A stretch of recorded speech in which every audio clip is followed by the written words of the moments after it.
اللهم إني أسألك علما نافعا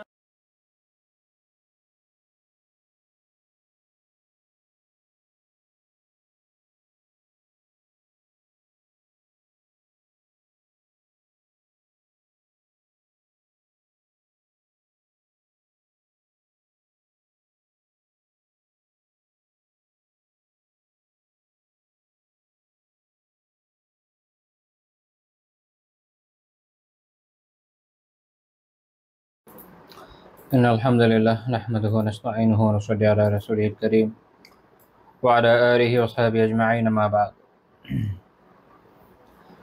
আমরা বিগত দর্শগুলোতে আলোচনা করছিলাম সম্পদশালীদের সাথে রাসূলুল্লাহ সাল্লাল্লাহু আলাইহি ওয়াসাল্লামের আচরণ কেমন ছিল এবং তিনি তাদের কি ধরনের দিক নির্দেশনা দিয়েছেন তা নিয়ে। আজকে এই বিষয়ে আরেকটি পর্ব হবে ইনশাআল্লাহ তাআলা। এর আগে আমরা 8টা পয়েন্ট নিয়ে আলোচনা করে ফেলেছি, আজকে 9ম পয়েন্ট থেকে আমরা শুরু করতে যাচ্ছি। 9ম পয়েন্ট হচ্ছে তিনি সম্পদশালী ব্যক্তিদেরকে অধিক পরিমাণে কল্যাণকর কাজ করতে উৎসাহ দিতেন। এই বিষয়ে আমরা যদি একটা হাদিস দেখি, এবং এই বিষয়ে আসলে বেশ কিছু রিওয়ায়াতে রয়েছে, আমরা একটি হাদিস বিশেষ করে দেখব। সহিহ বুখারীর 1897 নম্বর হাদিস। আবু হুরায়রা রাদিয়াল্লাহু তাআলা আনহু বর্ণনা করেছেন যে নবী সাল্লাল্লাহু আলাইহি ওয়াসাল্লাম বলেছেন, মান আনফাকা যাওজাইনি ফি সাবিলিল্লাহ নুদিয়া মিন আবওয়াবিল জান্নাহ ইয়া আব্দুল্লাহ হাযা খায়র। যদি যে যে ব্যয় করে আল্লাহর রাস্তায় যাওজাইন, এখন এটার মানে হলো কি, এটা হচ্ছে আসলে জোড়া বোঝানোর জন্য ব্যবহার করা হচ্ছে। ইবনু হাজার রাহমাতুল্লাহি আলাইহি ফাতুল বারিতে ব্যাখ্যা করতে গিয়ে বলছেন যে এটার উদ্দেশ্য হচ্ছে একই ধরনের এক জোড়া বস্তু যখন কেউ ব্যয় করে। আর শেখ উথাইমিন রাহিমাহুল্লাহ তাআলা রিয়াদুস সালিহিনের ব্যাখ্যা করতে গিয়ে বলেছেন যে ভিন্ন ভিন্ন ধরনের অন্তত এক জোড়া, অর্থাৎ আপনি যখন একটা সাদাকা করছেন সেটা না, কোনো একটা বিষয় যখন আপনি এক জোড়া ব্যয় করে ফেলছেন আল্লাহর রাস্তায়, সেটার কথা বলা হচ্ছে। তখন জান্নাতের দরজাগুলো থেকে তাকে বলা হয় আল্লাহর বান্দা, এটা কল্যাণকর কাজ, মানে যে কাজটা তুমি করো সেটা খুবই কল্যাণকর কাজ। ফামান কানা মিন আহলিস সালাতি দুইয়া মিন বাবিস সালাহ ওয়া মান কানা মিন আহলিল জিহাদ দুইয়া মিন বাবিল জিহাদ ওয়া মান কানা মিন আহলিস সিয়াম দুইয়া মিন বাবির রায়্যান ওয়া মান কানা মিন আহলিস সাদাকা দুইয়া মিন বাবিস সাদাকা। এই হাদিসে খুব গুরুত্বপূর্ণ কিছু বিষয় বলা হয়েছে, আসলে সব হাদিসে গুরুত্বপূর্ণ বিষয় বলা হয়েছে, এটা বিশেষভাবে উল্লেখযোগ্য। সেটা হচ্ছে আল্লাহ রাসূল বলছেন যে সলাতওয়ালা, এখন সলাত তো আমরা সবাই ওয়ালা, মানে আলহামদুলিল্লাহ যেই মুসলিম যে মুমিন সে তো অবশ্যই সলাত আদায় করে। এখানে মূলত তার কথা বলা হচ্ছে যে সলাতকে বিশেষভাবে গুরুত্ব দেয়, প্রচুর নওয়াফিল আদায় করে, প্রচুর নফল সলাত আদায় করে। তো যে প্রচুর সলাত আদায় করে, এরকম যে আহলুস সলাহ, তাকে সলাতের দরজা দিয়ে, জান্নাতের একটা দরজা হচ্ছে সলাতের দরজা, এটা তাদের জন্য বিশেষ যে প্রচুর পরিমাণে নফল সলাত আদায় করে। এই জন্য দেখবেন যে আমাদের সালাফদের মধ্যে অনেকের ঝোঁক ছিল প্রচুর নফল আদায় করার ক্ষেত্রে, যেমন ইমাম আহমদ বিন হাম্বল রাহিমাহুল্লাহ তাআলা, ইমাম ইবনু আবি ওমর রাহিমাহুল্লাহ তাআলা, এরকম অন্যান্যরা, ইমাম আবু হানিফা রাহিমাহুল্লাহ তাআলা, ওনাদের ঝোঁক ছিল হচ্ছে প্রচুর নফল আদায়ের। তো যারা এরকম ব্যক্তি যারা প্রচুর নফল সালাত আদায় করে, তাদেরকে ডাকা হবে সলাতের দরজা থেকে।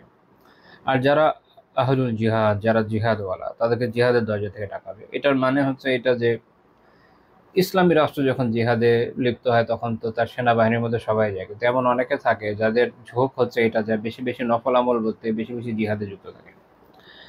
তো সালাফদের মধ্যে এমন অনেক ইমামের ঘটনা পাবেন যাদের বিশেষত্বের মধ্যে এটা উল্লেখ করা হয় যে তারা একটা উল্লেখযোগ্য সময় জিহাদে ব্যয় করতেন, যেমন আব্দুল্লাহ বিন মুবারক রাহিমাহুল্লাহ তাআলা।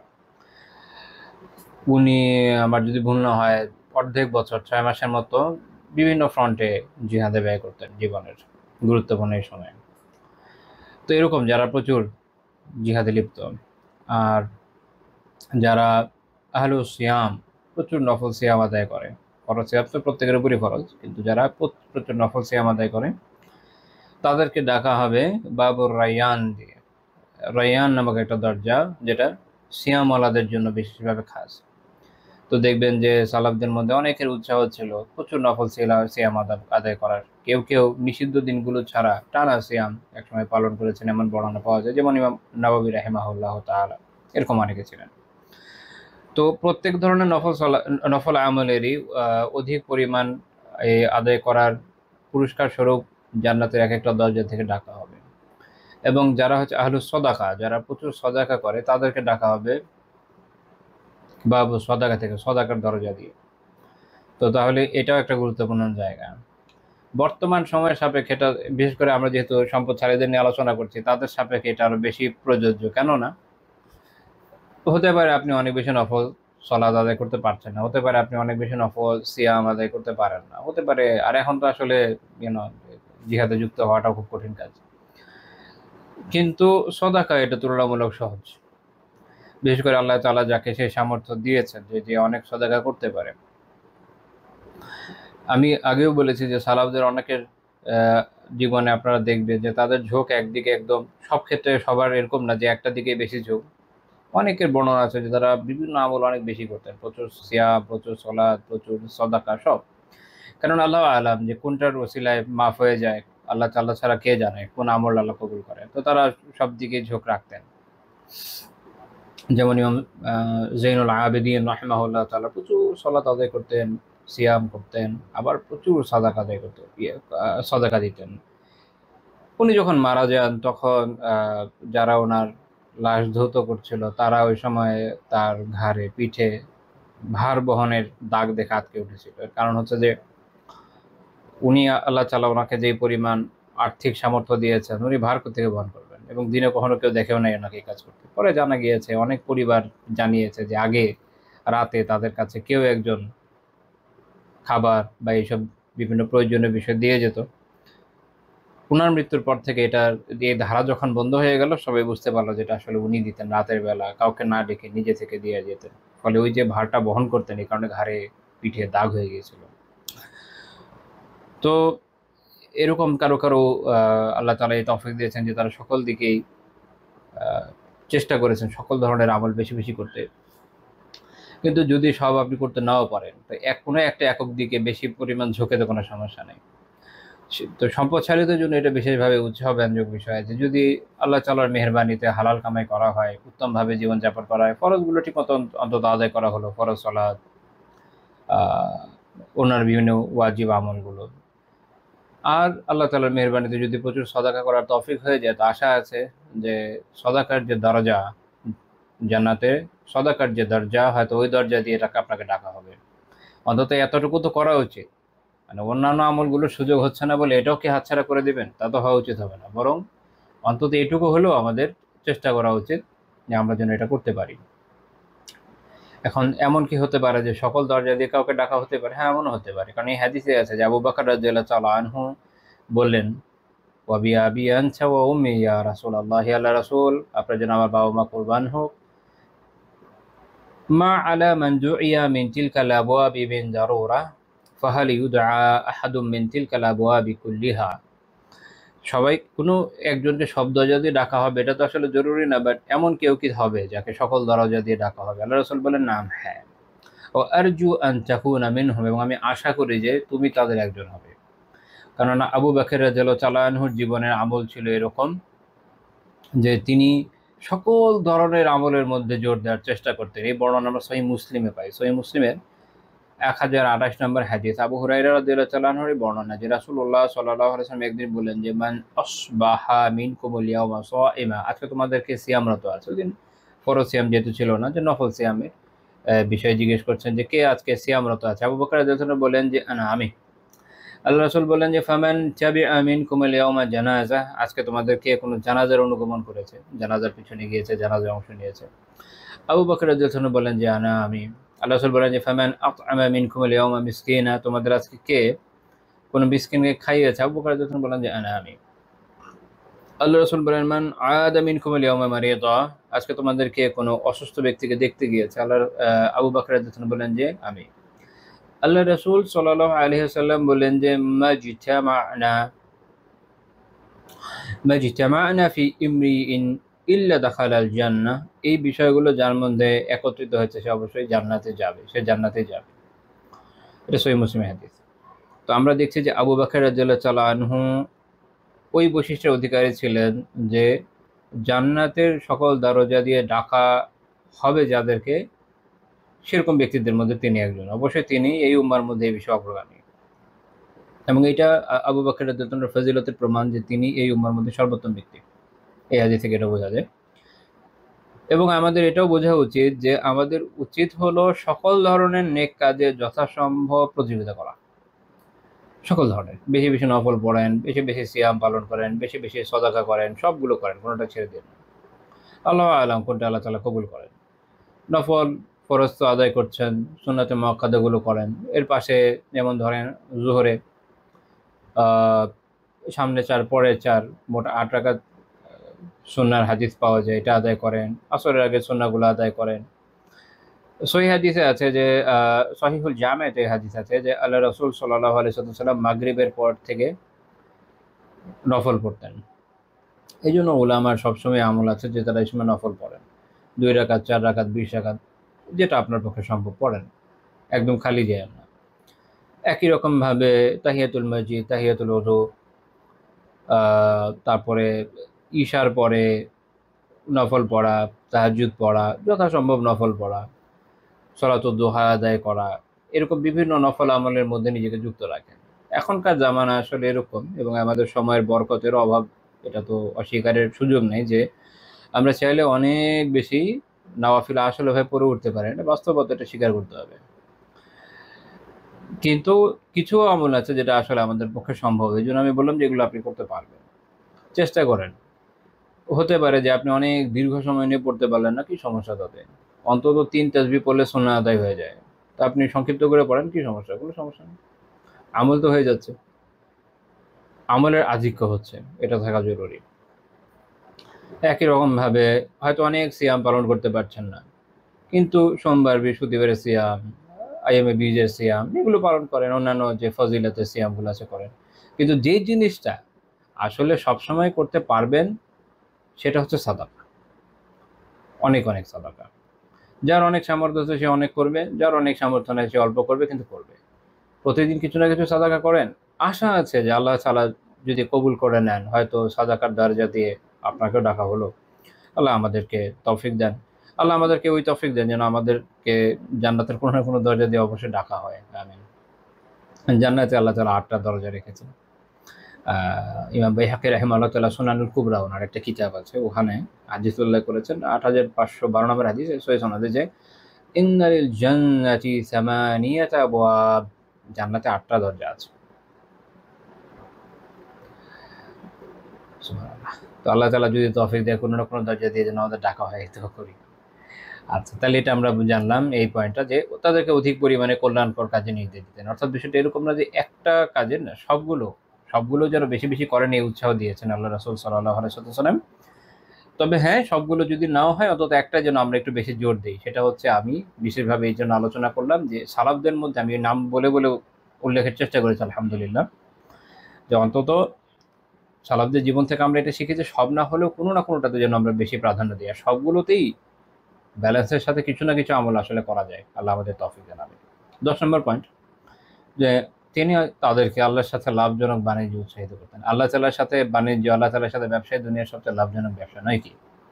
আল্লাহ তাআলা আমাদের কি বলেছেন? সূরা ফাতির 29 থেকে 30 নম্বর আয়াত, ইন্নাল্লাযীনা ইয়াতলুনা কিতাবাল্লাহি ওয়া আকামুস সালাতা ওয়া আনফাকু মিম্মা রাযাকনাহুম সিররাও ওয়া আলানিয়াহ ইয়ারজুনা তিজারাতান লান তাবুরা, নিশ্চয়ই যারা আল্লাহ তাআলার কিতাব তিলাওয়াত করে, সালাত কায়েম করে, আল্লাহ যে রিজিক দিয়েছেন তার থেকে গোপনে এবং প্রকাশ্যে, কিভাবে? গোপনে, সিররা ওয়া আলানিয়া, গোপনে এবং প্রকাশ্যে আল্লাহ তাআলা যে রিজিক দিয়েছেন তা থেকে ব্যয় করে, তারা এমন ব্যবসার আশা করতে পারে যেটা কখনো ধ্বংস হবে না, বা যেটা কখনো ক্ষয় হবে না, যেটা আসলে আপনি কখনো এভাবে বলা যায় যে কোনো মন্দয়ে পড়বে না। এটা ব্যাখ্যা করবেন ইনশাআল্লাহ, প্রত্যেকটা কথার ব্যাখ্যা করার চেষ্টা করবেন ইনশাআল্লাহ তাআলা।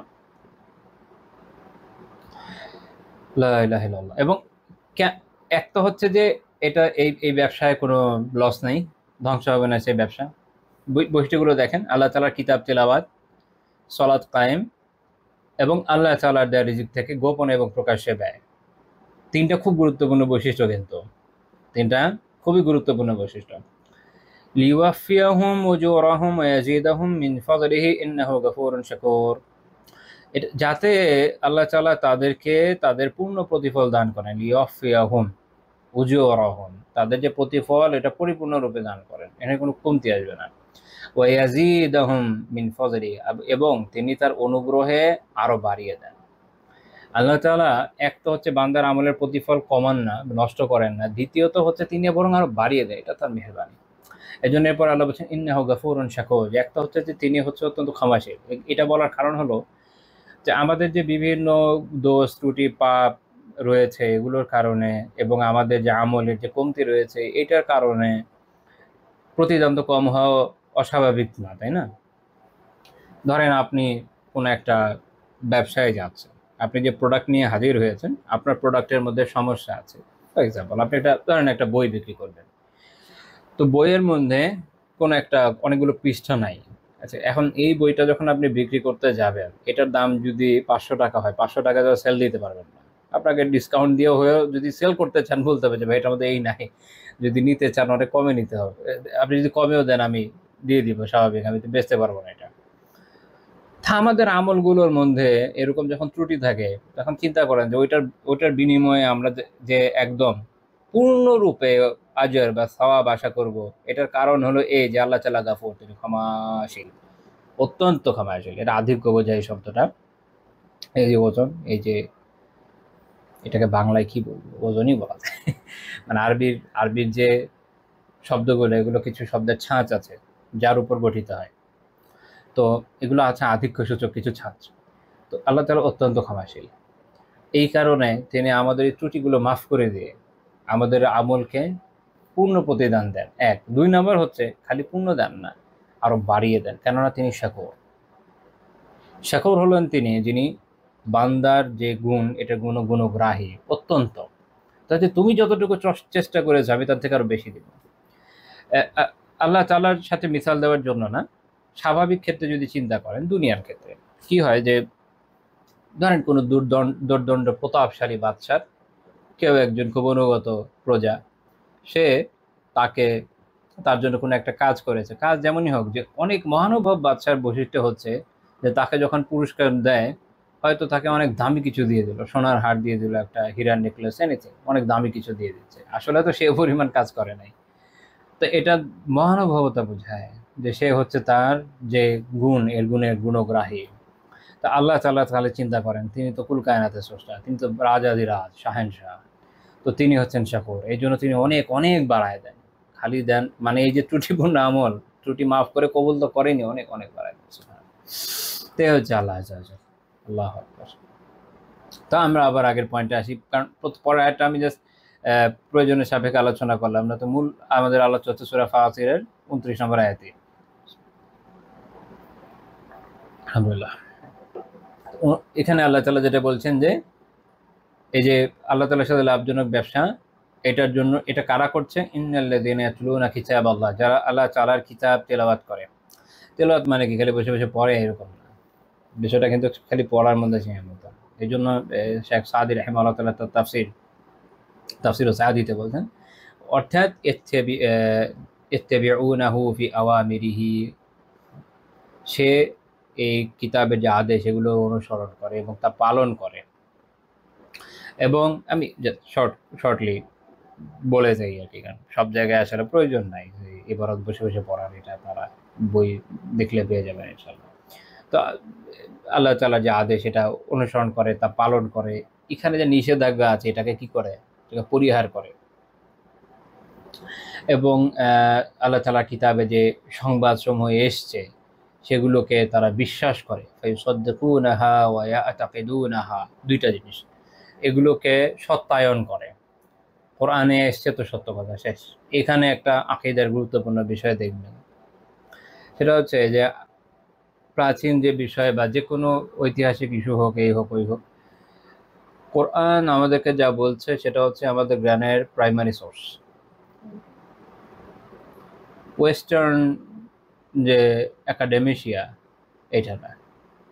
এখন ওরা হঠাৎ করে এসে বললো যে না অমুক এই ঘটনা আসছে, এইটাতে আসলে এরকম হয় না, ওরা আমরা পাত্তা দিই না।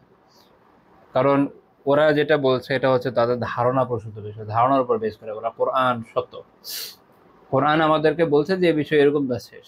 হ্যাঁ, এখন প্রুভ নাই, আল্লাহ যখন চাইবেন কখনো না কখনো খুঁজে পাওয়া যাবে।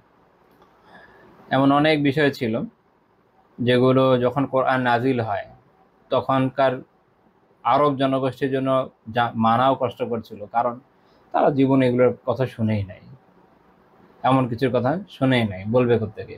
যেমন ধরেন কোরআনে আল্লাহ তাআলা ফিরআউনের ব্যাপারে আলোচনা করেছে। আল্লাহ তাআলা যে ফিরআউনের ব্যাপারে আলোচনা করলেন,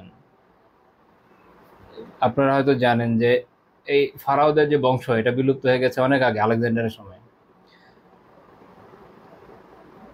আলেকজান্ডার এর হাতে মিশরীয়দের ক্ষমতা শেষ হয়ে যায় এবং সেখানে টলেমিদের শাসন শুরু হয়, আলেকজান্ডারের সেনাপতি। অনেক বছর আগের কথা, কিন্তু আল্লাহ রাসূলের আবির্ভাবের সাল্লাল্লাহু আলাইহি ওয়াসাল্লাম। তো ওই পিরামিডের ভিতর কি আছে না আছে, ফারাওকে এগুলো বোঝার উপায় আছে কোনো? তো সব বিলুপ্ত হয়ে গেছে। আবার বলবেন যে লাইব্রেরি থেকে জানবে, কেমনে জানবে? আলেকজান্ডারের বিশাল বড় লাইব্রেরি যেটা ছিল, খ্রিস্টান এটা পুড়িয়ে ছাই করে দিয়েছিল। তো খুব স্বাভাবিক, এটা জানার কোনো উপায় নাই, আল্লাহ তাআলা কোরআনে উল্লেখ করেছেন, আমাদের সালাফরা বিশ্বাস করে এসেছেন। এখন আমাদের কাছে এটা এত কমন বিষয়, ছোট ছোট বাচ্চারাও জানে যে মিশর একসময় শাসক ছিল, এরা ছিল ফেরাও। ওই জামানায় কে জানতো? তো এটা বুঝেন সবসময় ওই ওই ওই ওই প্রুফটা পেতে অনেক সময় দেরি হয়ে যায়, ডাজন্ট ম্যাটার, কিন্তু কোরআন সত্য। তো এই জন্য কোরআনে যা আসছে এই শেষ কথা। তো যা আসছে তাকে কি করবে? সত্য বলে সত্যায়ন করবে এবং দৃঢ়ভাবে গ্রহণ করবে, দৃঢ়ভাবে আকীদার সাথে, আকীদা দৃঢ় হইতে হবে, ওয়া তাকিদুনা, দৃঢ়তার সাথে। এবং ওয়ালা ইউকাদ্দিমুনা আলাইহি মা খালাফাহু মিনাল আকওয়াল, কোরআনের বিরোধী হিসাবে এই দুনিয়ার বিভিন্ন মানুষের যে কোনো কথা এগুলোকে প্রাধান্য দিবে না। এবং এই যে তেলাওয়াত করবে কিভাবে? খালি আলফাজ শব্দের তেলাওয়াত না, শেখ বলতেছেন ওয়া ইয়াতলুনা আইদান আলফাযাহু বিদিরাসাতিহি ওয়া মাআনিহি, এর শব্দগুলোকে যেমন তিলাওয়াত করবে, কিভাবে করবে? বিদিরাসাতে, অধ্যয়ন করার মাধ্যমে, মানে বুঝে বুঝে পড়বে, এর অর্থগুলো নিয়ে তা অনুসরণ করবে, সে অনুযায়ী বোঝার চেষ্টা করবে। এরপরে আল্লাহ তাআলা তাহলে প্রথমে আসলো কোরআনের কথা, তারপর আসলো সালাতের কথা। এটা কিন্তু একটা ক্রম আছে। কিভাবে দেখেন? আগে তো আপনার বিশ্বাস, আগে তো আপনি কোরআনকে মানবেন, তারপর না সালাত আদায় করবেন। কোরআনে যে বিশ্বাস করেন সালাত আদায় করে দেবেন। তো আগে হচ্ছে কোরআন বোঝা, এবং সালাত আদায় করতেও কোরআন লাগে, তাই প্রথম কাজ কি? কোরআন তেলাওয়াত। দ্বিতীয় কাজ হচ্ছে সালাত। সালাতকে ইমাদুদ্দিন, দিনের স্তম্ভ। শেখ বলছেন যে এটা হচ্ছে দিনের স্তম্ভ, নূরুল মুসলিমিন, মুসলিমদের নূর, ইমানের মাপকাঠি, ইসলামের সত্যতা নিদর্শন। যে একজন লোক যে আসলে মুসলিম, বোঝার উপায় কি? সে সালাত আদায় করে। 2 নাম্বার। 3 নাম্বার হচ্ছে সে ব্যয় করবে। সে কি করবে? ব্যয় করবে। কোত্থেকে ব্যয় করবে? নিজে যে সম্পদ বানিয়ে নিয়েছে ওখান থেকে না, নিজেকে সম্পদ বানায়, আল্লাহ তাআলার দান, আল্লাহ তাআলার দান। এই জন্য আল্লাহ তাআলা কি বলছেন? মিম্মা রাযাকনাহুম, তাদেরকে আমি যা রিজিক দিয়েছি। রিজিক কে দেন? আল্লাহ দেন। তো সেখান থেকে ব্যয় করবেন। ব্যয় করবে কোথা থেকে? বিভিন্ন জনের এর মধ্যে হতে পারে তার যে আকারিব, তার যে নিকটাত্মীয়, ইয়াতিম, মিসকিন, বিভিন্ন জনের কাছে। জাকাত দিয়ে হবে, কাফারা দিয়ে হবে, মান্নতের মাধ্যমে, নফল সাদাকার মাধ্যমে, যতভাবে করা যায়। এবং সেটা সে করবে গোপনে প্রকাশে, অর্থাৎ সর্বাবস্থায়, অর্থাৎ সর্বাবস্থায়। এখন তো আলহামদুলিল্লাহ আমাদের জন্য অনেক সহজ গোপনে আমল করা, না? বিভিন্ন জায়গায় অনেকে কালেকশন করে, আপনি বিকাশ থেকে পাঠিয়ে দিচ্ছেন, কেউ জানছেই না যে আপনি দিচ্ছেন, আবার প্রকাশ্যে দিচ্ছেন, অর্থাৎ সর্বাবস্থায় আপনি দিবেন।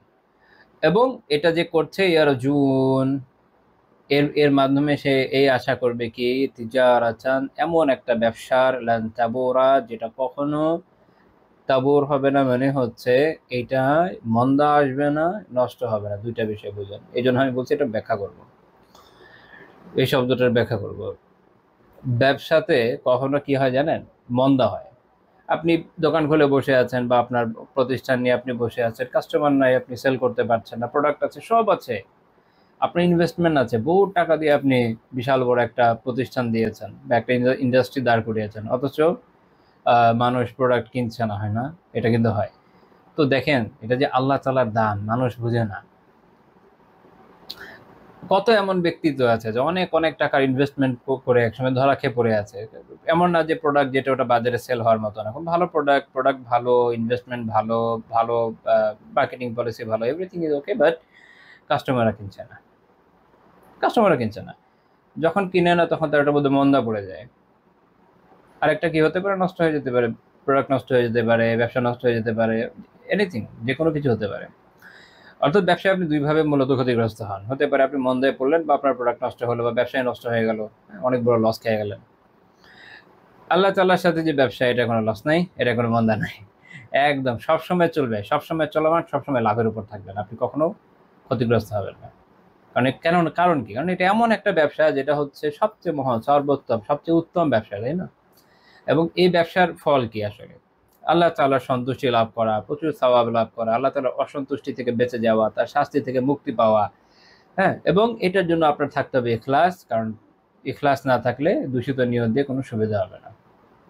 আর এই বিষয়ে আমরা যেমন একটা ঘটনা বলতে পারি একজন সাহাবী থেকে। এই সাহাবীর নাম হচ্ছে আবু দাহদাহ, আবু দাহদাহ আল আনসারী রাদিয়াল্লাহু তাআলা আনহু।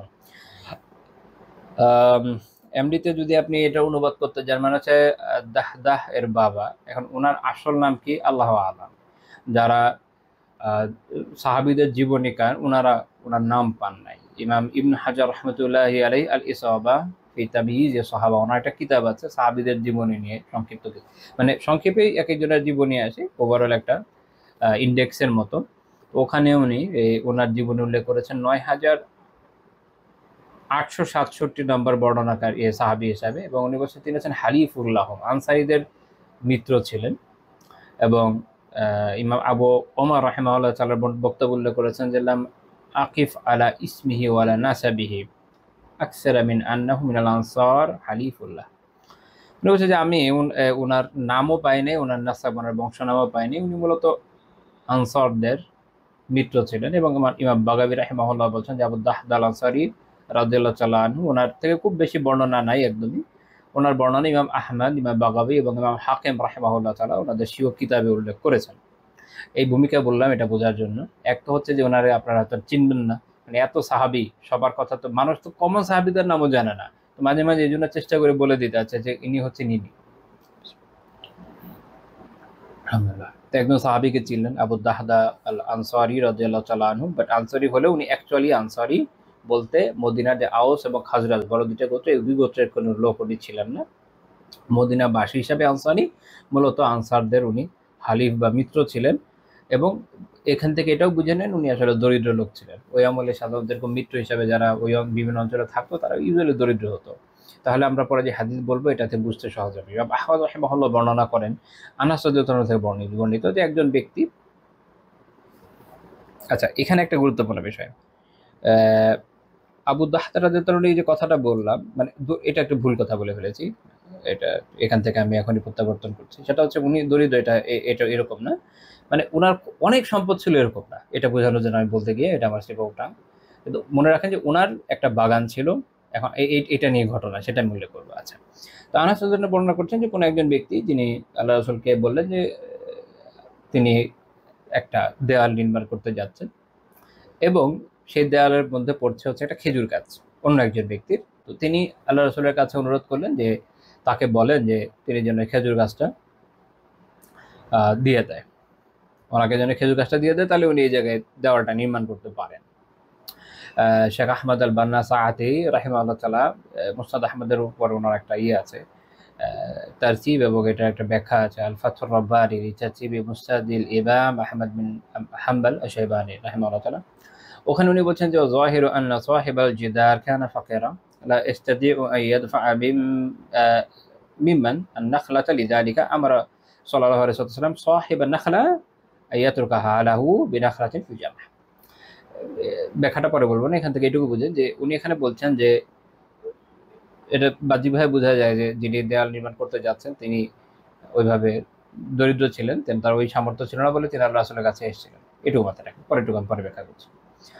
তো তিনি বলার পরে আল্লাহ রাসূল সেই ব্যক্তিকে, যার খেজুর গাছটা এই যে দেয়ালের মাঝখানে পড়ে যাচ্ছে, তাকে বলে যে আতিহা ইয়াহু বিনাখলাতিন ফিল জান্নাহ, তাকে এটা দিয়ে দাও জান্নাতে একটা খেজুর গাছের বিনিময়ে।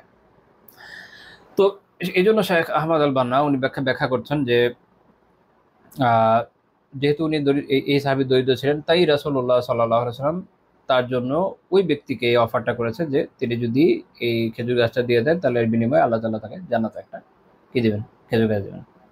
কিন্তু সেই ব্যক্তি অন্যান্য বর্ণনা থেকে বোঝা যায় মুনাফিক হয়তো থেকে থাকবে যে সে এটা অস্বীকার করলো, কারণ আল্লাহ রাসূল জান্নাতের ঘোষণা দিয়েছেন, রাজি না।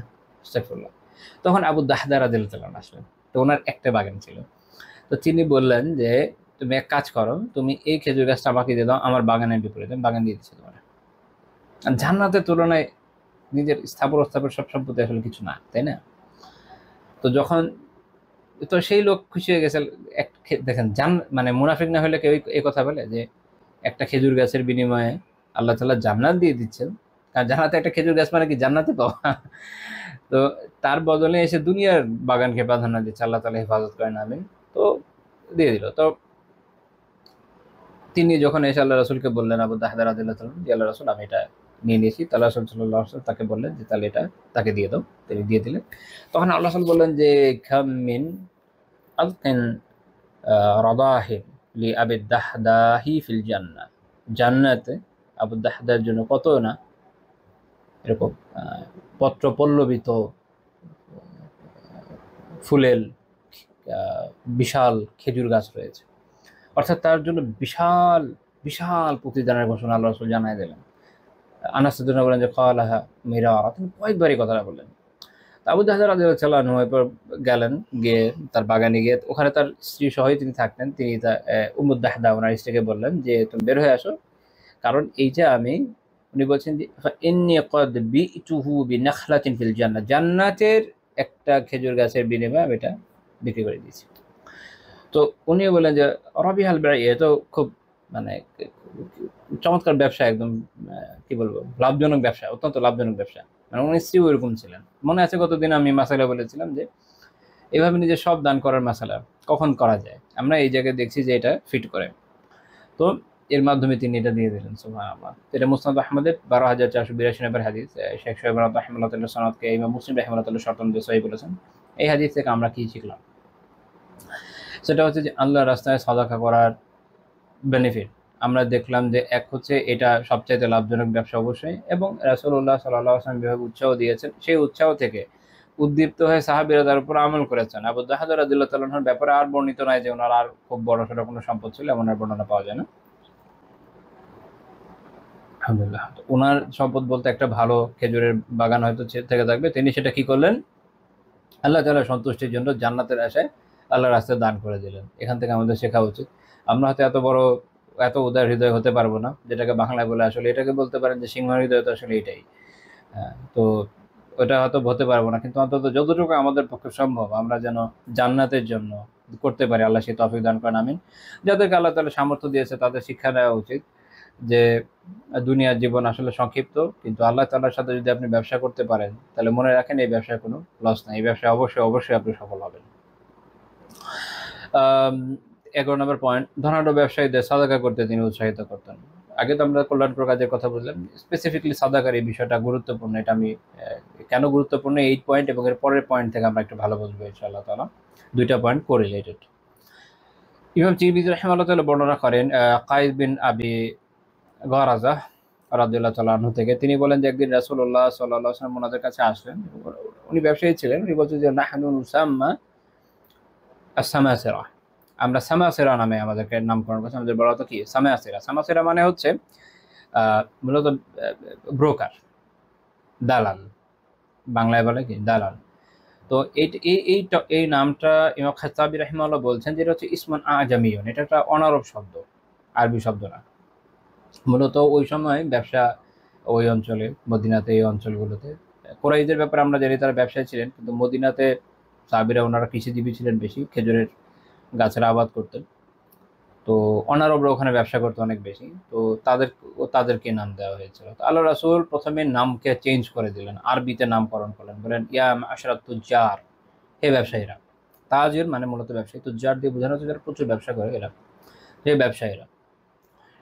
ইন্না শাইতান ওয়াল ইসমা ইয়াহদুরানিল বাইআ ফাশুবু বাইআকুম বিসাদাকাহ, নিশ্চয়ই শয়তান এবং গুনাহ দুইটা জিনিস, শয়তান এবং গুনাহ ক্রয় বিক্রয়ের সময় উপস্থিত থাকে। কি কি থাকে? দুইটা জিনিস থাকে, হলো শয়তান এবং আরেকটা হচ্ছে কি গুনাহ। এর কারণ কি? এর কারণ হচ্ছে মানুষ যখন ব্যবসা করে না, শয়তান এসে তাকে ওয়াসওয়াসা দেয় বিভিন্নভাবে হারাম কামাই করার জন্য, এবং এর ফলে সে গুনাহে লিপ্ত হয়ে যায়। আবার তার নষ্ট আছে, দেখবেন যে ব্যবসায়ীরা মিথ্যা শপথের মাধ্যমে, তথ্য গোপন করার মাধ্যমে, বিভিন্নভাবে প্রতারণার মাধ্যমে যত বেশি পারে উপার্জন করতে চেষ্টা করে। একটা টার্ম আছে ব্যবসা বিজনেস স্টাডিজে, সেটা হচ্ছে বায়ার্স বি অ্যাওয়্যার, অর্থাৎ যারা ক্রেতা তাকে সতর্ক থাকতে হবে। মানে এটা ব্যবসায়ের দায় না, ব্যবসায়ীর কাজ হলো যে যেভাবে হোক আপনাকে পণ্য গছায় দিবে, আর ক্রেতার দায়িত্ব হচ্ছে যে সে যেন সচেতন থাকে, সে যেন না ঠকে। ইসলাম এটা শিখায় নাই। পুঁজিবাদের সাথে এখানে ইসলামের পার্থক্য। অনেকের ব্যাখ্যা বিশ্লেষণ থেকে মনে হয় যে ইসলাম মানে পুঁজিবাদী, এলেও তো বলে ইসলাম পুঁজিবাদীও না, ওইটা ওই যে কি বলে গণতান্ত্রিকও না, সমাজতান্ত্রিকও না, সোশ্যালিস্টও না, ওই তারপরে আরো যা যা আছে কোনোটাই না। ইসলামের নিজস্ব আলাদা পরিচিতি আছে, কোনোটার সাথে এইভাবে তালগোল পাকিয়ে ইসলামের অপব্যাখ্যার কোনো প্রয়োজন নাই। তো ইসলাম এটা শিখাচ্ছে না যে ক্রেতাকেই শুধু নিজেকে বাঁচাইতে হবে, বরং এখানে ব্যবসায়ীর দায়িত্ব সেজন্য এখান থেকে নিজে এই কাজটা না করে।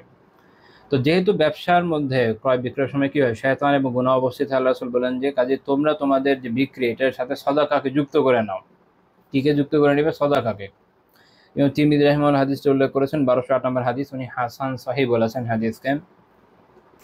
তো এই জন্য দান খয়রাতকে যুক্ত করতে বলেছেন, কেননা এর মাধ্যমে যেটা হবে যে দান সদাকা একটা নেক আমল, এবং এর ফলে এই যে গুনাহ যেগুলো হয়ে যাচ্ছে, একটা হচ্ছে যেটা ইচ্ছাকৃত গুনাহ, সেটা নিয়ে আমরা আলোচনা করছি না, বাই চান্স করে ফেলা, স্বভাবে হয়ে যায়।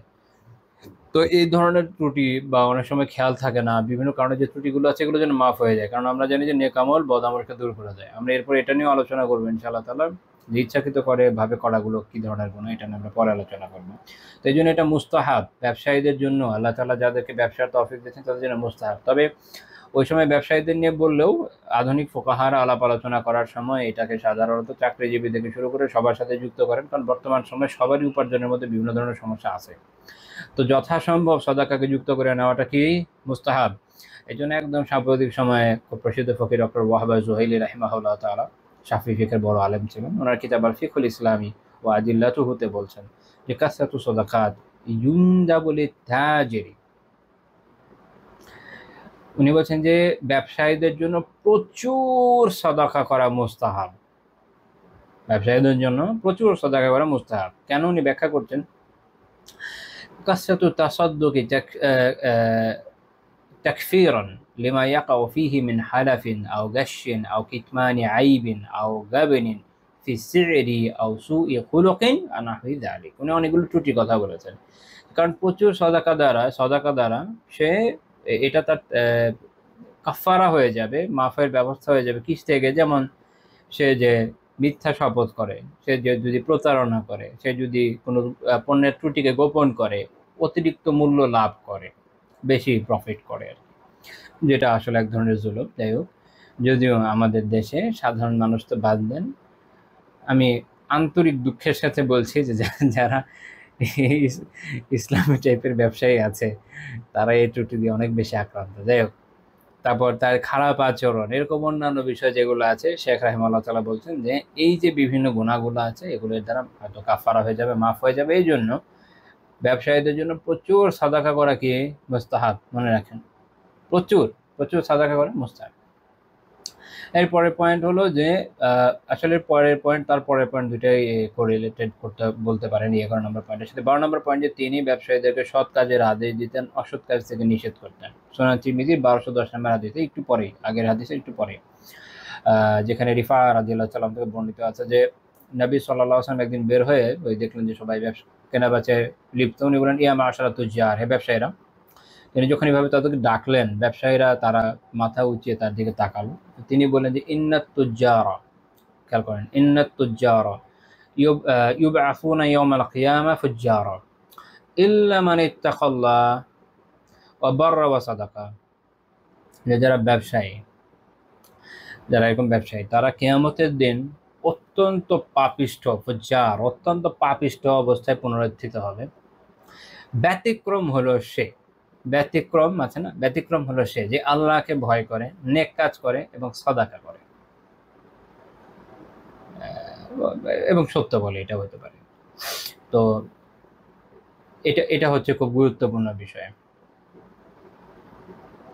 তো তাহলে ব্যবসায়ীদের অবস্থাটা দেখেন যে কিয়ামতের দিন সে কি হিসেবে পুনরুত্থিত হবে, যে কিয়ামতের দিন সে পুনরুত্থিত হবে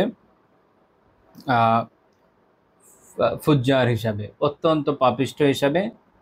এর কারণ হচ্ছে ইমাম সিন্দি রাহিমাহুল্লাহ তাআলা সুনান ইবনে মাজার হাশিয়াতে বলছেন যে কারণ তাদের অভ্যাস, ফাইন্না মিন আদাতিহিম আত-তাদলিস ফিল মুআমালাত ওয়াল আইমান আল কাযিবা ওয়া নাহওয়া, যে যারা ব্যবসায়ী এদের ফুজ্জার হওয়ার, অত্যন্ত পাপিষ্ঠ কারণ হলো এদের স্বভাব হয়ে যায় যে তারা পণ্যের যে ত্রুটি এটাকে গোপন করে, মুআমালাতে লেনদেনের মধ্যে ত্রুটি গোপন করে, তারা মিথ্যা শপথ করে, এরকম বিভিন্ন ইয়ের মাধ্যমে সে কি করে, উপার্জনের চেষ্টা করে। এর থেকে ব্যতিক্রম হলো সে যে হারাম থেকে বাঁচে এবং সে তার যে শপথ কথা দিয়েছে, দেখবেন কমিটমেন্ট দিবে যে অমুক তারিখে আপনি প্রোডাক্ট পাবেন, ওর কোনো খবর নেই, এরকম বিভিন্ন ধরনের গুণের মধ্যে লিপ্ত। তো তিনি বলছেন যে যে তার এই কমিটমেন্টগুলো পূর্ণ করে, ও সাদাকা ফি হাদিসিহি, যেমন শেষ আছে ও বাররা সাদাকা, যে সত্য কথা, যে নেক কাজ করে এবং যে সত্য বলে। তো উনি বলছেন সাদাকা ফি হাদিসিহি, যে তার কথায় সত্যবাদী। আমি প্রথমে এটা সদাকা ভেবেছিলাম, যাক। তো ও সাদাকা ফি হাদিসিহি, সে তার হাদিস এই আছে কথায় সত্যবাদী। তার মানে ব্যতিক্রম হলো যখন কেউ হারাম থেকে বাঁচছে, সে তার কমিটমেন্ট পূর্ণ করছে, সে তার কথায় সত্যবাদী হচ্ছে, সেই ব্যবসায়ী এর থেকে ব্যতিক্রম। ইমাম তিরমিজি রাহিমাহুল্লাহ হাদিসকে হাসান সহিহ বলেছেন। তো এখান থেকে একটা মাসালা আল মাকসাদুল ফিকহিয়াতে আসছে, সেটা হচ্ছে যে ইয়াহরুমু ফি তিজারাতি জামিউ আনওয়াইল গিশশি ওয়াল খিদা ওয়া তারওয়িজুস সিলআতি বিল ইয়ামিনিল কাযিবাহ। ব্যবসায় সকল ধরনের ধোঁকা, প্রতারণা, ধোঁকাবাজি যা আছে এগুলো হারাম। আর হারাম হচ্ছে মিথ্যা শপথের মাধ্যমে পণ্য চালায় দেওয়া।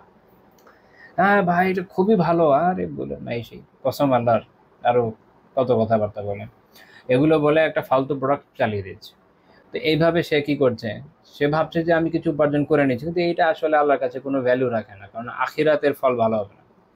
তো এটা মনে রাখতে হবে যেগুলো হারাম, এগুলো হারাম।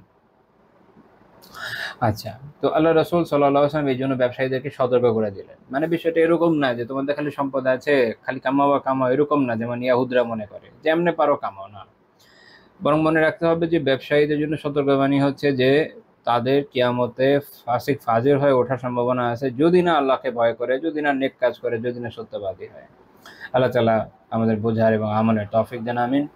13 নম্বর পয়েন্ট, যে বেচাকেনার সময় প্রতারণা করতে নিষেধ করেছেন। স্পেসিফিকলি এটা একটা গুরুত্বপূর্ণ পয়েন্ট, কারণ ব্যবসায়ী মাত্রই প্রতারকে পরিণত হয়েছে। হ্যাঁ, আমাদের সময় খুবই ভয়ানক অবস্থা।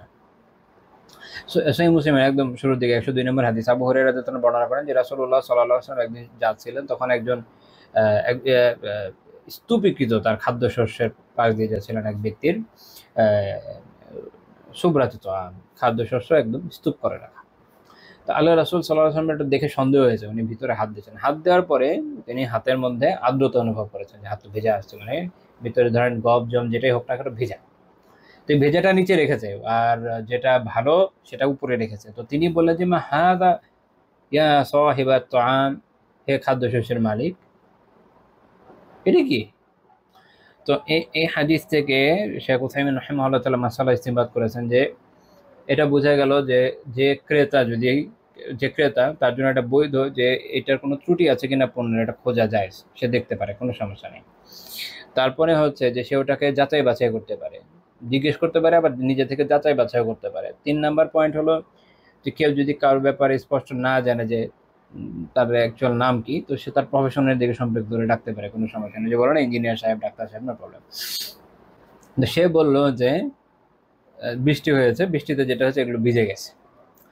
তখন আল্লাহ রাসূল বলেন যে আফালা জাআলতাহু ফাওকা আত-তুআমি কাইয়ারাহুন নাস, তুমি কি এই যে এটা ভিজা খাবারগুলো এগুলো উপরে রাখতে পারলা না যাতে লোকেরা এটা দেখতে পায়? কারণ উপর থেকে দেখবে, দেখে মনে হবে সব তো ভালোই আছে, সে ভালো প্রোডাক্ট মনে করে নিয়ে যাবে, ভিতরে এগুলো রয়ে যাবে। তারপর তিনি বলেন মান গাশশা ফালাইসা মিন্নি, যে ধোঁকা দেয় সে আমার আমার কেউ না। আমার কেউ না মানে ওলামা ব্যাখ্যা করছেন যে নবাবী রাহিমাহুল্লাহ এবং অন্যরা, যে সে প্রকৃত এবং পরিপূর্ণ মুসলিম না, সে ইসলামের যে শিক্ষা এটাকে আসলে সে ধারণ করে না। আবার কোনো কোনো আলেম তো অ্যাকচুয়ালি এটাকে এইভাবে ধরছেন একদম বাহ্যিক অর্থের উপরে, যে আল্লাহ রাসূল সাল্লাল্লাহু আলাইহি ওয়াসাল্লাম তার থেকে সম্পর্কহীনতার ঘোষণা দিয়েছেন। খুব ভয়ানক কথা, আল্লাহ হেফাজত করেন। এখন এই চিন্তা যদি করেন তো ব্যবসায়ীদের অবস্থা ভাবেন। যেমন এটা খুব কমন প্রোডাক্ট, দেখবেন যে চালের মধ্যে কি করবে, যেগুলো দামি চাল তার মধ্যে কম দামি চাল মিশাই দিবে যেন ওই প্রফিট বাড়ানো যায়। তারপরে আমি দেখেছি যে তোকমা আছে না, তোকমার মধ্যে কালো কালো বিভিন্ন ধরনের ময়লা টয়লা থাকে। আবার কখনো ডাল আছে, ডাল মসুরের ডাল, ওটা দাম কম পড়ে, ওটা মিশিয়ে দেয়।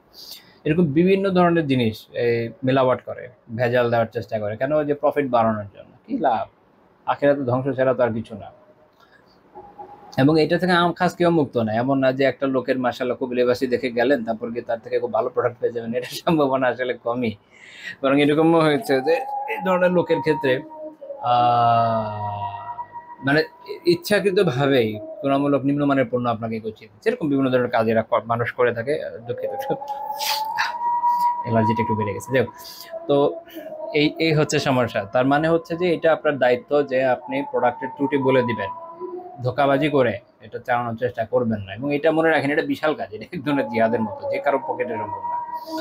তো এখানে অনেকগুলো মাসালা আছে, সবটা বলবো না। যেমন খুব গুরুত্বপূর্ণ মাসালার মধ্যে আছে শেখ ইয়াসিন আন-নাজ্জার, ওনার কিতাব মাবসুতুল ফিকহ আলাল মাযাহিবিল আরবাআতে, উনি বলছেন যে লা খিলাফা বাইনা উলামাইল উম্মতি আলা আন্নাহু ইয়াজিবু আলাল বাঈ ইযা কানা ফিল মাবিই আইবুন ইউবাইয়িনাহু লিল মুশতারি লিকাওলি নবী সাল্লাল্লাহু আলাইহি ওয়াসাল্লাম লা ইয়াহিল্লু লিমুসলিমিন বাআ মিন আখিহি বাইআ ফিহি আইবুন ইল্লা বায়্যানাহু লাহ। তিনি বলছেন যে এই বিষয়ে আলিমদের মধ্যে, উম্মার আলিমদের মধ্যে কোনো মতভেদ নাই। ওনার এই কিতাবটা হচ্ছে চারো মাযহাবের মাসালাগুলোর একটা একক সংকলন, বড় সড়ই। তো উনি বলছেন যে এই বিষয়ে এই উম্মার আলিমদের মধ্যে কোনো মতভেদ নাই, যেটা ওয়াজিব। এটা কি ওয়াজিব, আবশ্যক, যে এই যে বিক্রেতা সে যদি তার পণ্যে কোনো দোষ থাকে এটা তার ক্রেতাকে বলে দিবে যে আমার কিন্তু এটা দোষ আছে। কারণ নবী সাল্লাল্লাহু আলাইহি ওয়াসাল্লাম নিজে বলেছেন যে কোনো মুসলিমের জন্য হালাল নয় যে সে তার ভাইয়ের কাছে কোনো কিছু বিক্রি করবে অথচ এই পণ্যের মধ্যে আয়ব বা দোষ আছে, ইল্লা বায়্যানাহু লাহু, তাকে বর্ণনা করা ব্যতীত। অর্থাৎ কোনো পণ্য আপনি আপনার মুসলিম ভাইয়ের কাছে বিক্রি করবেন, এটাতে কোনো ত্রুটি আছে এটা ও জানে না, আপনি জানেন। ওই যে একটু আগে বলেছি পুঁজিবাদের সাথে আমাদের পার্থক্য কোন জায়গায়। আপনি জানেন যে এই বইয়ে ত্রুটি আছে, হ্যাঁ, আপনি জানেন যে এই প্রোডাক্টটাতে এই ত্রুটি আছে, আপনি জানেন যে আপনার কাপড়ের এই সমস্যা, আপনার এই কাপড় ফেসে যাবে বা এরকম যা যা সমস্যা আছে, আপনি যদি জেনে থাকেন, আপনার জন্য এটা ওয়াজিব, সুন্নাত মুস্তাহাব বিষয় না, ওয়াজিব, যে আপনাকে এটা বলে দিতে হবে যে এইটার মধ্যে এই ত্রুটি আছে। এখন আপনি চাইলে কিনে না চাইলে নাই। এই হাদিস ইমাম আহমদ, ইবনু মাজাহ, তাবারানী, হাকিম এবং বাইহাকি রাহিমাহুল্লাহ সহিহ সনদে বর্ণনা করেছেন। খেয়াল রাখতে হবে। 2 নম্বর বিষয়, এখন কেউ যদি বর্ণনা না করে, মাওসাতুল ফিকহিয়াতে বলছে ফাইদা লাম ইউবাইয়িনহু ফাহুয়া আসিমুন আস, যে যদি এটা বর্ণনা না করে সে প্রচন্ড গুনাহগার। ওয়ালা খিলাফা ফিহি বাইনাল উলামা, এই বিষয়ে আলিমদের মধ্যে কোনো মতভেদ নাই, যদি বর্ণনা না করেছে যে অনেক গুনাহগার। কারণ ওয়াজিবের বিপরীত করা কি হারাম? তো গুনাহগার। এবং এটা কে কে বলছেন? ইবনু কুদামা, সুবকি, ইবনু রুশদ আল জাদ্দ রাহিমাহুল্লাহ, ওনারা এটা বলে দিয়েছেন। এবং তারা বলছেন যে এই যে তারা এটা নিয়ে সে কি করছে এখান থেকে, যে সে আসলে বাতিল পন্থায় মানুষের মাল খাচ্ছে এবং এটা হারাম। 3 নম্বর বিষয়, সেটা হচ্ছে যে খালি কি মানে মৌখিকভাবে ধোকা হয় এরকম না। আল মাসউদ ফিকিয়া বলছে যে ইত্তাফাকাল উলামা ও আলা আন্নাল গিশা হারামুন সাওয়াউন আকানা বিল কওলি আও বিল ফিল। ধোকাবাজি, প্রতারণা যেটা আছে এইটা হারাম, তা সেটা মৌখিকভাবে হোক বা কথা কাজের মাধ্যমে হোক, কাজ কথা দুইভাবেই হারাম হইতে, এই আপনার ধোকাবাজি হতে পারে। সেটা যতভাবে হয়, যেমন হতে পারে যে দোষ গোপন করলো, তারপর বা সে যেমন দেখা গেল যে সে তার যে লেনদেন, এটা যে ত্রুটি, এটাকে গোপন করলো, মূল্যর ত্রুটি গোপন করলো কোন ধরনের থাকে, এটা এখনকার সময় নেই, আগে হতো। ও এটার মধ্যে এটা পড়তে পারে, যেমন ধরেন আপনি যে টাকা দিচ্ছেন, আপনার নোটটা আসলে কি জাল, আপনি এটা চালাই দিচ্ছেন, আল্লাহ হেফাজত করেন আমাদের থেকে, জানেন এটা জাল, এর আরেকজন পেলে সেটা ক্ষতিগ্রস্ত হবে, সে তারপর এটার মধ্যে করছে, বা সে মিথ্যা বললো, ধোকাবাজি করলো, তার আবার লেনদেনের পরামর্শ দিল, কেউ কাকে উপদেশ দিল, ওগুলোর মধ্যে মিথ্যা ছিল, এটা দিয়ে যে হ্যাঁ ভাই এটা এটা খুব ভালো প্রোডাক্ট, হ্যাঁ এটা এটা খুব ভালো প্রোডাক্ট, এর থেকে ভালো প্রোডাক্ট হয় না, আসলে এটা ফাউল প্রোডাক্ট। এখানে বলছেন যে মিনাল মাশাওয়ারা, মিনাল মাশওয়ারা ওয়া নাসিহা, মাশওয়ারার মাধ্যমে, পরামর্শের মাধ্যমে বা নসিহতের মাধ্যমে হতে পারে। জানে প্রোডাক্ট ভালো না, কিন্তু তার যেহেতু চালানো দরকার, তার যেহেতু প্রোডাক্টের প্রফিট দরকার, সে চালাই দিচ্ছে। এই যে টিভিসি করছে, বিভিন্ন অ্যাড ট্যাড দেয় বিভিন্ন কোম্পানি, বড় বড়, হ্যাঁ বিশাল বিশাল কোম্পানি, ও জানে ওর প্রোডাক্ট ভালো না, ও জানে ওর মধ্যে এই আকাশ সে করছে, কিন্তু তারপরে সেটা চালাই দিচ্ছে, যায় নাই, বৈধ না এগুলা। শুধু মুআমালাতের ক্ষেত্রে, যে আপনার লেনদেনের ক্ষেত্রে যদি আপনি ধরেন, তাহলে উম্মার যে কি অবস্থা, হতভম্ব হয়ে যাবেন অবস্থা দেখলে, এরকম খারাপ অবস্থা। তারপরে আপনার এমন কোন ব্যবসা আছে যেটার নাম নেব না, সবগুলোর মধ্যে, সবগুলোর মধ্যে। এই যে মিলাওয়াটের ক্ষেত্রে এরকম রেওয়ায়ত আছে যে হাদিসে নিষেধ আছে যে কেউ ধরেন গরুর বা উটের ওলান ভর্তি করে রাখলো, মানে দুধ দোয়াচ্ছে না, যেন মনে হয় যে না তার অনেক দুধ হয়, এইভাবে এটাকে বিক্রি করে দিল, আসলে এত হয় না, কয়েকদিন ধরে দুধ দোয়ায় নেই, ওলান ফুলে আছে। তো এইভাবে যে একটা জিনিসকে কি বলে প্রাইস বাড়ানোর যে একটা অপচেষ্টা, আপনারা দেখবেন মাংস বিক্রি করে পানিতে ভিজাই নিয়ে ঝুলায়, কেন ওজন বেশি হয়, এরকম বিভিন্ন ভাবে হারাম হারাম এই বিভিন্ন কাজ। তো আমাদের সালাফরা এই বিষয়ে সতর্ক ছিলেন। এই বিষয়ে আমি একটা ঘটনা বলে শেষ করব। ইমাম সাইমারি রাহিমাহুল্লাহ তাআলা আখবার আবি হানিফা ও আসহাবি, ইমাম আবু হানিফা রাহমাতুল্লাহ এবং তার সাহেব সঙ্গীদের নিয়ে একটা কিতাব লিখেছেন, তাদের জীবনী নিয়ে। ওই কিতাবে তিনি একটা ঘটনা উল্লেখ করেছেন 46 পৃষ্ঠায়, আলী বিন হাফস আল বাজ্জাজ রাহিমাহুল্লাহ থেকে, যে হাফস বিন আব্দুর রহমান, উনি ছিলেন আবু হানিফা রহমতুল্লাহ আলাইহির ব্যবসায় অংশীদার। আবু হানিফা রহমতুল্লাহ কাপড়ের ব্যবসা ছিল, তো তিনি তার এই ব্যবসায় অংশীদার ছিলেন। তো আবু হানিফা রাহিমাহুল্লাহ তাআলা তাকে পণ্য সরবরাহ করতেন। তো তিনি একবার কি করলেন, তাকে একবার একটা চালান পাঠালেন এবং তাকে বলে দিলেন যে এইটার মধ্যে আন্না ফি সাউবিন কাযা আইবা, এই পণ্যের মধ্যে কিন্তু এই ত্রুটিটা আছে, এই কাপড়ের মধ্যে এই ত্রুটিটা আছে। ফাইদা বিতাহু ফাবাইয়িন, তুমি যদি এটা বিক্রি করো তাহলে কিন্তু এটা বলে দিবা যে এটাতে কিন্তু এই সমস্যাটা আছে। এখন ওনার যে পার্টনার হাফস বিন আব্দুর রহমান, উনি এটা বিক্রির সময় ওয়ানাসিয়া ভুলে গেছেন, আইয়ুবাইয়িনাল আইব, এই ত্রুটিটা বর্ণনা করতে উনি এটা ভুলে গেছেন, ভুলে যেতে পারে মানুষ। ওয়ালাম ইয়ালাম মিম্মাম বাআহু, উনি এটাও আপনার জানেন না যে কার কাছে বিক্রি করেছে, মানে বড় শহর কুফা, বিশাল শহর ছিল, তো কে এসে নিয়ে গেছে জানেও না। এখন আবু হানিফা রাহিমাহুল্লাহ কি করলেন, তা উনি যখন এটা জানলেন, আলিমা আবু হানিফা বিযালিকা, তিনি যখন এটা জানলেন, তা সাদ্দাকা বিসামারিল মাতা'i কুল্লি, তিনি পুরো পণ্যের, তার এই যে সমস্ত পণ্যের মূল্য সাদাকা করে দিলেন। কারণ ওনার পুরো চালারের কোন পার্ট বিক্রি হয়েছে, কে কিনেছে উনি জানেন না, তো পুরোটা আল্লাহর রাস্তায় সাদাকা। সুবহানাল্লাহ। এই হচ্ছে তাকওয়া, তাকওয়া। এবং এইভাবে তাকওয়া ওনাদের ছিল দেখে আল্লাহ তাআলা ওনাদের কবুল করেছেন, এবং এখন পর্যন্ত ওনাদের দ্বারা মানুষ উপকৃত হচ্ছে, এবং ইনশাআল্লাহ তাআলা আগামীতে হতে থাকবে। আল্লাহ তাআলা আমাদের কথাগুলো এবং বিষয়গুলো বোঝার এবং অনুযায়ী আমলের তৌফিক দান করেন। আল্লাহ তাআলা আমাদেরকে হালালভাবে উপার্জনের তৌফিক দান করেন, হালালভাবে ব্যয়ের তৌফিক দান করেন, তাকওয়ার জীবনযাপনের তৌফিক দান করেন। আমিন। সুবহানাকাল্লাহুম্মা বিহামদিক, লা ইলাহা ইল্লা আনতা, আস্তাগফিরুকা ওয়া আতুবু ইলাইক। আজকে আমাদের আলোচনা এই পর্যন্তই থাকছে। আল্লাহ তাআলা তৌফিক দিন, আগামী দিন ইনশাআল্লাহ তাআলা আপনাদের